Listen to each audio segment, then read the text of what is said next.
Hello दोस्तों, कैसे हैं आप सब। आज हम लेकर आए हैं आपके लिए एक और नई कहानी। बारिश में आया वो अजनबी। तो आइए शुरू करते हैं। रीमा की ज़िंदगी हमेशा से सिंपल थी, लेकिन उस रात सब बदल गया। रीमा एक सिंपल और शांत लड़की थी। एक छोटी सी फैमिली, एक छोटी सी नौकरी और हर रोज़ वही रूटीन। लेकिन रीमा के दिल में हमेशा एक खालीपन रहता। ऐसा लगता था कि उसके जीवन में कुछ अधूरा है।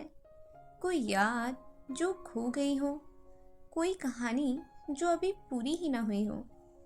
रीमा को बचपन से ही किताबें और रहस्य वाली कहानियाँ पढ़ने का बहुत शौक था। वो अक्सर अकेले में बैठकर पुराने चित्रों और डायरियों के पन्नों में खो जाती थी। एक दिन उसने अपने अलमारी में एक छोटी सी तिजोरी ढूंढी, जिसे उसने बचपन में छुपाया था। लेकिन उस तिजोरी के अंदर कुछ नहीं था, बस खाली पन्ने और एक चाबी। रीमा ने चाबी को हाथ में लिया और सोचा, ये चाबी किस लिए है और ये पन्ने खाली क्यों हैं। उसकी जिंदगी में ये सवाल जैसे हवा के झोंके की तरह आया, हल्का लेकिन चुभता हुआ। रात के 11 बजे अचानक दरवाजे की घंटी बजी। रीमा की सांस अटक गई। इस वक्त कौन होगा, उसने अपने आप से कहा। वो दरवाजे तक गई और देखा, रात के 11 बजे दरवाजे पर कोई अजनबी खड़ा था। उसके हाथ में एक छोटा सा बॉक्स और लेटर था। ये तुम्हारे लिए, उसने धीरे से कहा। रीमा ने चिट्ठी खोली और पढ़ना शुरू किया। चिट्ठी में उसके बचपन की यादें, कुछ पुराने खेल और एक मिस्टीरियस मैसेज लिखा था। अगर तुम सच में जानना चाहो तो कल रात वही जगह आना। रीमा का दिल अब तेजी से धड़क रहा था। यह अजनबी कौन था? क्या ये कोई पुराना दोस्त था या कोई और? उस रात की कहानी उसके लिए पूरी तरह से बदल देने वाली थी। अगले दिन रीमा ने खुद को तैयार किया। वो वही जगह गई जिसे चिट्ठी में बताया गया था। एक पुराना सुनसान बगीचा, जहाँ बचपन में वो अक्सर खेला करती थी। जब वो वहाँ पहुंची, उसे वहाँ वही अजनबी खड़ा दिखा। तुम्हें ढूंढना आसान नहीं था, लेकिन मैंने नहीं छोड़ा। रीमा की आंखों में आश्चर्य और डर दोनों था। तुम? उसने फुसफुसाया। अजनबी ने मुस्कुराते हुए सिर हिलाया, लेकिन उसके चेहरे पर एक सीरियस इमोशन था। बारिश की बूंदें धीरे धीरे गिरने लगी। अजनबी ने रीमा के हाथ में पुरानी तिजोरी पकड़ाई। रीमा ने तिजोरी खोली। उसमें उसकी खोई हुई यादों की बातें थीं, बचपन के खेल और एक छोटी सी चमकती चाबी। रीमा समझ गई कि ये सिर्फ प्यार की कोई कहानी नहीं थी, ये उसकी लाइफ का सबसे बड़ा राज था। रीमा ने अजनबी से पूछा, ये सब क्यों और तुम कौन हो?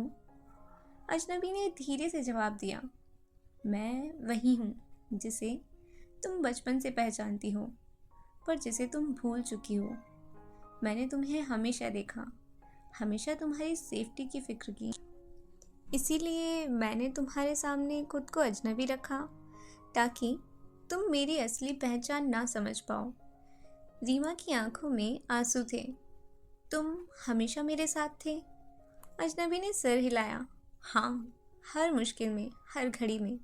लेकिन अब सब कुछ साफ होना चाहिए। तुम्हें मेरी कहानी जाननी है और अब तुम्हें खुद फैसला करना है कि हम किस राह पर चलें। रीमा ने गहरी सांस ली। उसने महसूस किया कि उसके दिल में प्यार और डर दोनों थे, लेकिन साथ ही एक अजीब सा सुकून भी था, जैसे उसकी खोई हुई यादें और अधूरा हिस्सा अब पूरा हो गया हो। बारिश की बूंदें उनके चारों ओर गिर रही थीं और उस पल जैसे दुनिया रुक गई थी। रीमा और अजनबी एक दूसरे के करीब आए। उसने धीरे से उसकी आंखों में देखा और कहा, अब मैं सब जानती हूँ और मैं तैयार हूँ। अजनबी ने मुस्कुराते हुए उसे गले लगा लिया। अब सब ठीक है, हम हमेशा साथ रहेंगे। उस रात रीमा की ज़िंदगी बदल गई। पुराने डर, पुराने सवाल और खालीपन अब सिर्फ याद बन गए थे। उसने सीखा कि कभी कभी ज़िंदगी में जो अजनबी आता है वही आपके सबसे बड़े राज और सबसे गहरे रिश्ते सामने लाता है। रीमा ने महसूस किया कि हर राज के पीछे एक कहानी होती है और हर कहानी हमें बदल देती है। और वही रात, वही बारिश और वही अजनबी उसकी ज़िंदगी में सबसे खूबसूरत मोड़ बन गए। कभी कभी लाइफ के सबसे बड़े राज वही होते हैं जिसे हम सबसे कम उम्मीद करते हैं। और कभी कभी सच्चा प्यार और सच्चा रिश्ता आपके सामने सबसे अजीब और मिस्टीरियस तरीके से आता है। तो ये थी आज की हमारी कहानी, बारिश में आया वो अजनबी। अगर आपको कहानी पसंद आई हो तो कहानी को लाइक और शेयर करें और कमेंट में बताएं आपकी लाइफ के कुछ ऐसे ही एक्सपीरियंस। और अगर ऐसी ही और कहानियाँ सुनना चाहते हैं तो हमारे चैनल स्टोरी टेलर लीना को ज़रूर सब्सक्राइब करें। कहानी को यहाँ तक सुनने के लिए आपका बहुत बहुत धन्यवाद।